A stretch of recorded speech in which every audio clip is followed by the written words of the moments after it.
আসসালামু আলাইকুম, welcome back to my channel. আজকে আপনাদের সাথে শেয়ার করব ডিমের কোরমা রেসিপিটি। আমরা তো সবসময় পোলাওয়ের সাথে মুরগির রোস্টটাই খেয়ে অভ্যস্ত, কিন্তু পোলাওয়ের সাথে ডিমের কোরমা খেতেও কিন্তু খুবই দারুণ লাগে। যারা খুব সহজেই একটু ভিন্ন কিছু রান্না করতে চান তাদের জন্যই আজকের রেসিপিটি। আসলে বাসায় গেস্ট আসলে আমরা খুব তাড়াতাড়ি মজার কোনো খাবার রান্না করতে চাই। ডিমের কোরমা কিন্তু একদমই পারফেক্ট। শুধু ডিম দিয়েই অতিথি আপ্যায়ন করা সম্ভব। ডিম দিয়ে হয়তো অনেক রেসিপি ট্রাই করেছেন, এই ডিমের কোরমার রেসিপিটি একবার ট্রাই করে দেখবেন। একদমই ভিন্ন স্বাদে আর খুব সহজেই তৈরি করা যায়।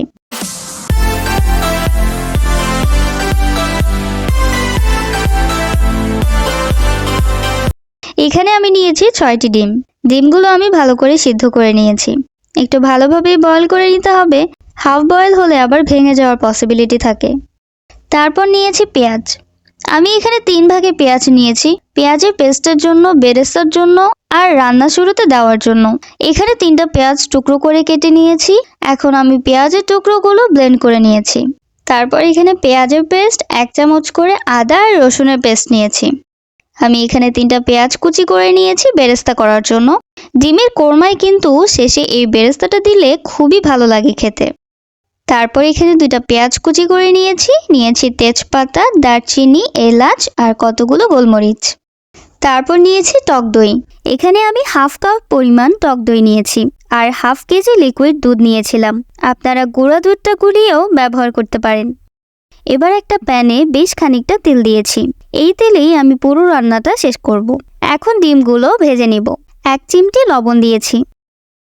এবার ডিমগুলো দিয়ে দিচ্ছি।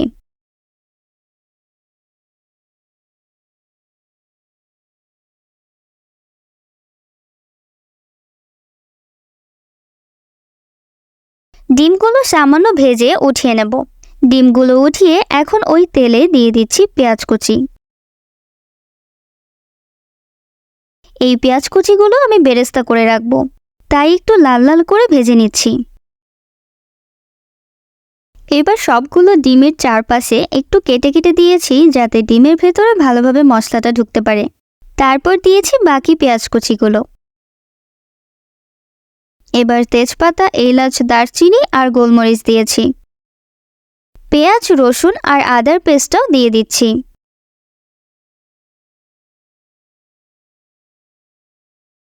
এবার সব মশলাগুলো একটু ভালো করে মিশিয়ে নিচ্ছি।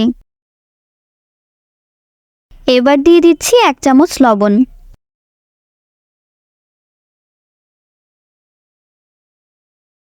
এখন হাফ কাপ পরিমাণ পানি দিয়েছি। এবার কিছুক্ষণ অপেক্ষা করে সব মশলাগুলো মিশিয়ে নিচ্ছি। পানি শুকিয়ে গিয়েছে, মশলাগুলো ভালো করে ভাজা হয়ে গিয়েছে। এখন আমি দিয়ে দিচ্ছি টক দই। টক দইটা মশলার সাথে মিশিয়ে দিয়ে দিয়েছি কাঁচামরিচ।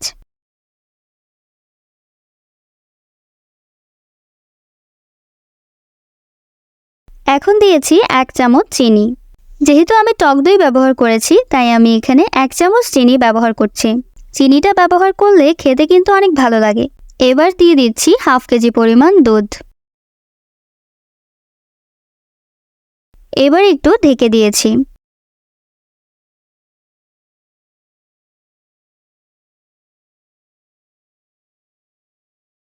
কিছুক্ষণ পর এখন ডিমগুলো দিয়ে দিচ্ছি।